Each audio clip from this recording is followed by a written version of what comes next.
एक जनी के पति बियाह करा के फागुन के मस्त महीना में परदेश में गई। बेचारी फोन कर तारी कि ये राजा जी रौरा कम से कम होली में तो आ जा, काहे से कि हमारी जवानी छछनत बिया, राउर राह देखत देखत हमार नैना थक गइल बा। हमरो तो थकले है थक गइल तो पाकल नीबुआया ना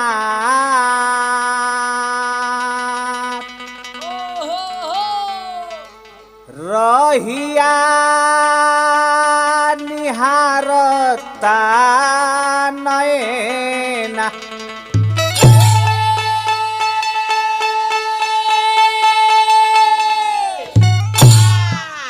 पाकल नीबुआया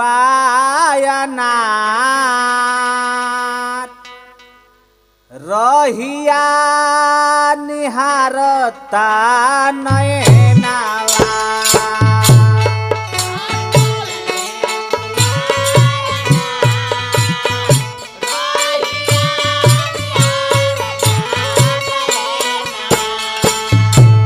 पाकल नीबुआया ना रहिया निहारता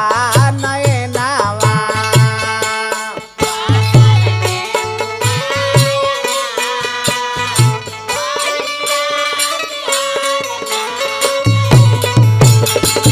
पाकल नीबुआया ना पाकल नीबुआया ना रहिया निहारता नैनावा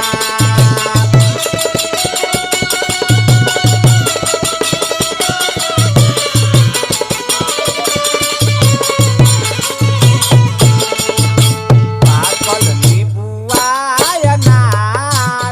रहिया निहारता नैनावा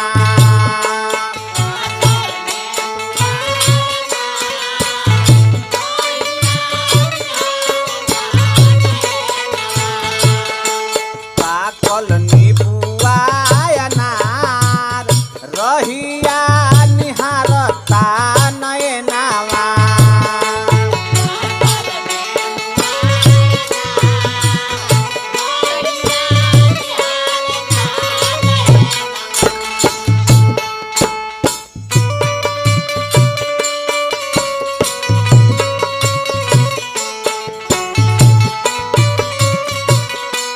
क्या बात है श्रवण बाबू।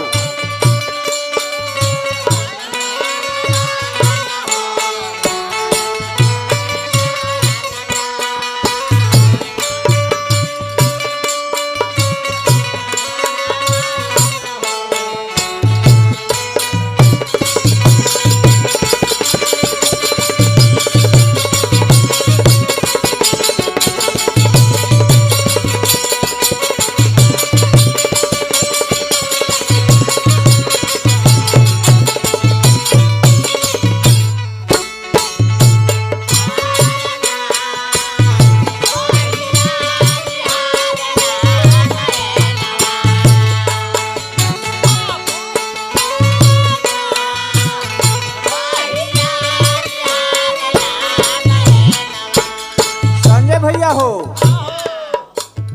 बेचारी फोन पर कहतिया भइल ना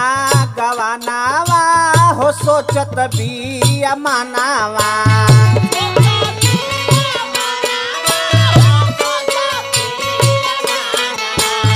भइल ना गवानावा हो सोचतिया मानावा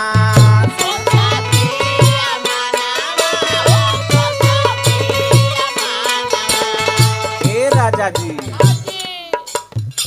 होलिया में होली खेल तो ये सजनावा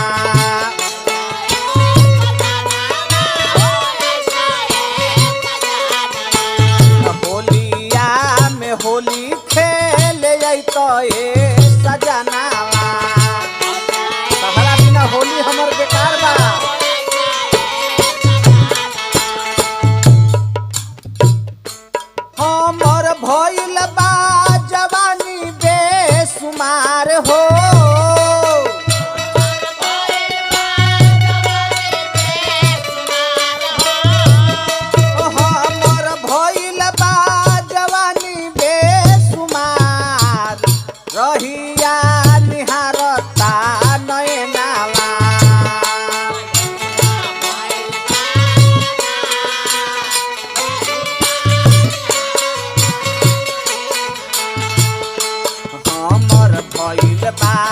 जवानी बेसुमार रहिया निहारता नयनावा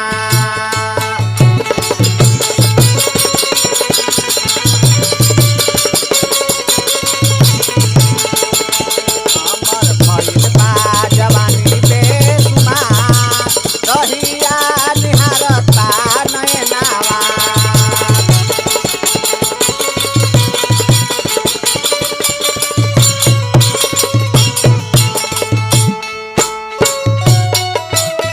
क्या बात है।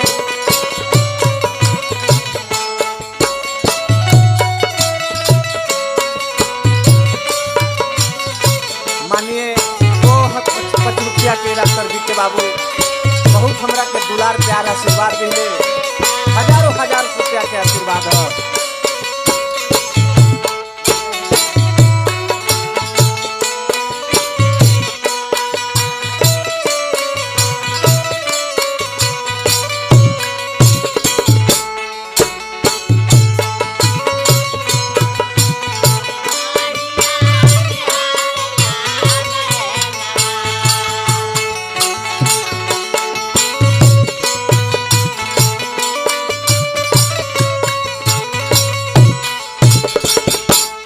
गोविंद भैया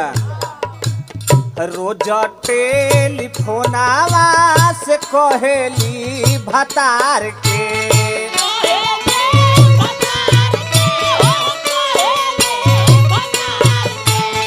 रोज टेलीफोनावा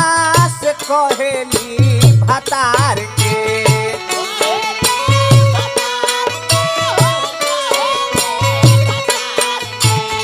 ए संजय भैया कहतारी फोन से अपना भतार के यदि नाही आई बचिखई बो यार के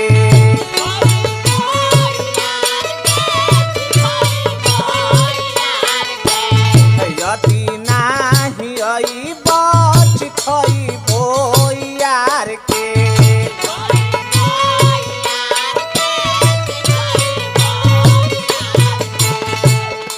फरक के चोली में जो बनावा हमार हो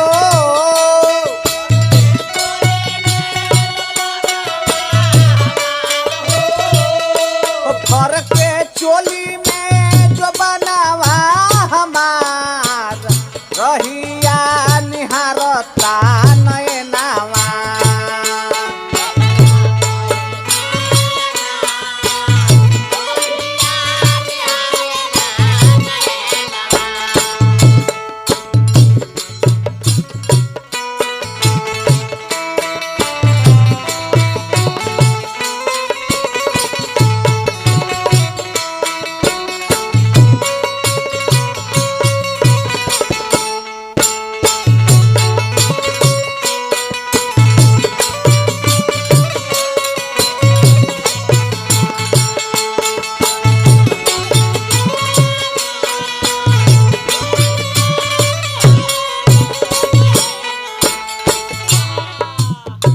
नारद बाबू आवे राकेश रसगुलावा के चाप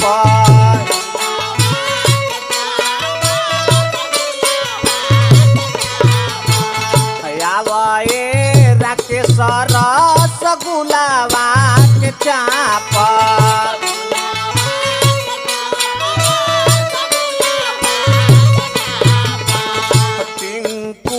तराना चकारी आपन खापट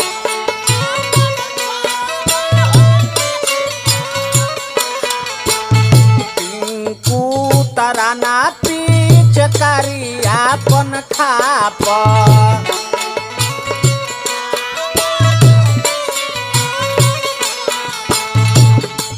हमर ऊपर पर मऊगा भतार हो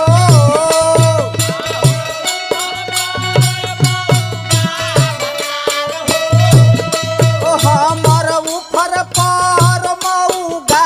भतार रहिया निहारता नयनावा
दुआर पर नीबुआ अनार रहिया निहारता